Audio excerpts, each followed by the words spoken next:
Hello po, mapagpalang umaga po sa atin lahat.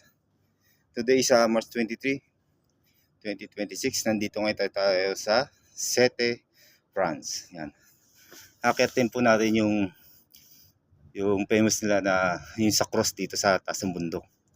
Sabi nila mula sa first step hanggang pataas, mga 30 minutes walk pa. Tara po. Yung mga kasama ko. Yan. Yung hagdan. Yung hagdan dito pataas. Mga 30 minutes walk. Normal walk sabi ng mga local dito.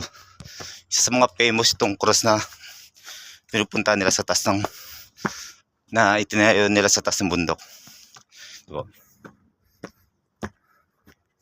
Nasa 10 minutes walk pa lang tayo. Hey guys, mamaya papakita ko sa inyo yung taas. Thank you and God bless po. Sète, France.